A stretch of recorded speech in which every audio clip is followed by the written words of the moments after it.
Well, on to health matters now. Vaping, a phenomenon that has rapidly gained popularity in recent years, has sparked significant debate and raised numerous questions regarding its health implications, social impact, and regulatory framework. As an alternative to traditional tobacco smoking, vaping involves the inhalation of aerosolized liquid, often containing nicotine and flavorings, through electronic devices. Now, to share more on this is Dr. Cornelia Diffon from the Sterling Medical Center. Very good evening to you, Doctor. Thank you so much for joining us. Hello, good evening to you in the studio and good evening to the listeners.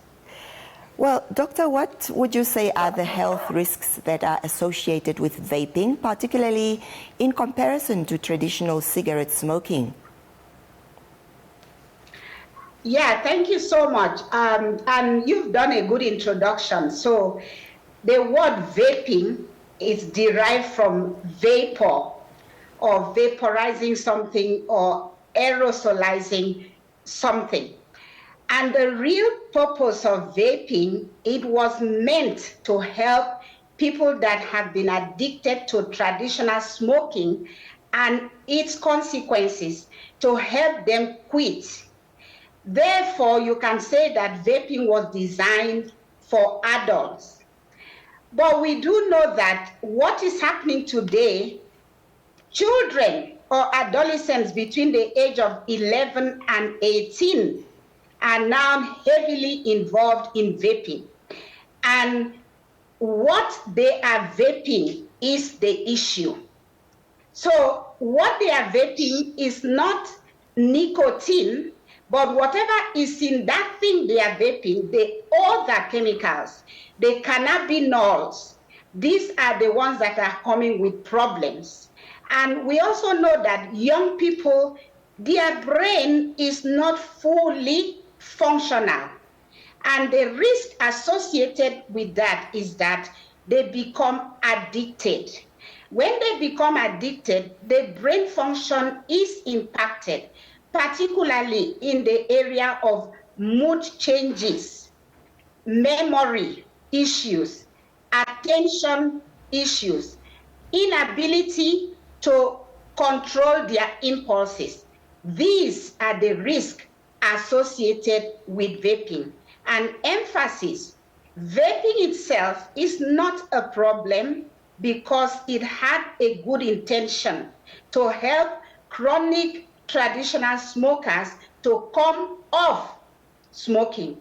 But now it has gone out of the adults and it's now being used by adolescents whose brain is still developing and functionality becomes in question based on what they are actually vaping. Over to you. Now, Doctor, can you explain the potential long-term effects of vaping on respiratory health, on cardiovascular health, and as well as on overall well-being of a person? Yes, that's a very good question there. So let us start from the nose, because the nose is the beginning of the respiratory system. We inhale the normal air through the nose. Now with vaping, these people can have nose bleeding. I know you said long term, but why I'm saying nose bleeding can be long term is that as long as you keep vaping, you keep having nose bleeding. Long-term consequences include asthma or other chronic obstructive pulmonary diseases. Okay? Mm-hmm. Now for the cardiovascular system, what can happen with chronic vaping is that the blood vessels can be damaged or their functionality becomes compromised. And this will lead to high blood pressure and a very fast heart rate or heartbeat. So now for the brain, I mentioned it already, right. There are mood changes, memory problems, lack of a proper reasoning, lack of attention you know. And so we can even try to say that if a child is in school and is not paying attention, what is going to happen? They won't learn anything, and then they will end up failing exams. So, doctor, which specific populations, such as adults or pregnant women or individuals with pre-existing health conditions, are more vulnerable to the harmful effects of vaping?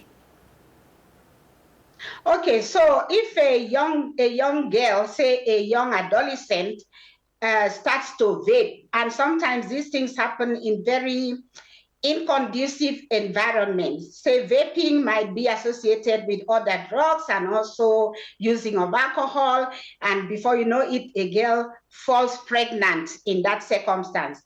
If she continues to vape, what are the risks to the pregnancy? She can go into what we call preterm labor. If she doesn't go into preterm labor, the pregnancy can actually grow to term, but this baby will be called small for gestational age or low birth weight. And we also know that low birth weight, preterm delivery, they all have challenges to the growth of that baby, even if the baby survives. You know what we call prematurity. That baby might grow up very cranky, and then all other health factors, you know, will be set in place. Now, if somebody has a chronic disease already, whether you say genetic conditions or whatever, and then they add vaping onto it, because of the harmful chemicals like heavy metal, what is going to happen is that it will worsen that chronic existing condition. Doctor, highlight some of the most common misconceptions or myths about vaping that a person can encounter, and how do you address them with your patients? Okay, thank you so much. So basically, I don't have a lot of patients that come with vaping, but if the patients volunteer, you know, we try to use that opportunity to advise them. But like I said, vaping was designed with a good intention. So the myth number one is that it is harmless. But the truth is that it is not completely harmless. It is not completely harmless. The second myth is that nicotine is very harmful. Nicotine itself, even in the traditional cigarettes, is not the problem. It's the other chemicals that are the problem. Because vaping was meant for people to sort of, if I were to use the word, inhale nicotine in smaller quantities gradually until they are weaned off. Until they are weaned off. But now, the problem of vaping, and I hope people are listening, is like something that has left the domain where it's supposed to be and has gone to the wrong hands. And any chemical that comes into, that the young adolescents come in contact with, they are vaping, and we don't know what they are vaping. So these are the issues. The myth, nicotine is very harmful. The answer is not true. There are other chemicals that are harmful. Vaping is completely harmless. It is not true.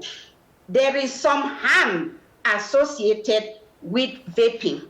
And thirdly, vaping as a whole was not designed for the children that are busy vaping now. So that is where it is harmful, and we need to address it. And doctor, just in closing, what advice do you typically give to patients who are considering vaping or are currently using vaping products? Very good question. So I wish the patients will come to us and say, I want to start vaping. And then maybe you will go to town to say, why are you vaping?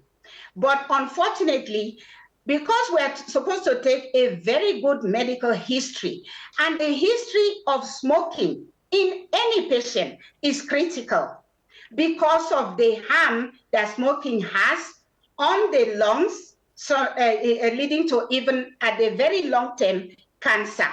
So if my patient volunteers to say that they are vaping, I will initiate a counseling, because you don't just say stop vaping. You want to find out why is the person vaping already. Sometimes people are vaping, particularly young people, they are trying to show a kind of a stubbornness or indiscipline or exercise some kind of a independence, but they don't know the consequences. So what I normally would do is to help them and walk through with them to consider stopping to vape. And when we used to talk about cigarette smoking and ending, you don't ask somebody that has been doing 26 of cigarette to stop 20 tomorrow morning. You walk them to begin to stop gradually by subtracting the number by 1. So in the same way, I advise those people that have volunteered that they are vaping to consider stopping to vape. But this will come after determining why did they even start vaping in the first instance. And then you continue to work with them over time. Right, Doctor, I just have one very last question for you. Are there any risks of secondhand smoke, as in traditional cigarette or pipe smoking, involved? With vaping, there isn't any concrete research or studies, telling us if there is any impact of secondhand smoking. But it's something that we need to look out for. But I cannot categorically say right now that with vaping that there is any quantifiable impact for those that are around, that are inhaling the cloud that is being given out in the form of secondhand smoking. Well, Doctor, let me thank you so much for your time. We really appreciate the information you have shared with us tonight. Thank you so much, and do have a wonderful evening. Well, that has been Dr. Cornelia Ndifon from the Sterling Medical Center. We have been speaking there about vaping and the dangers and the health risks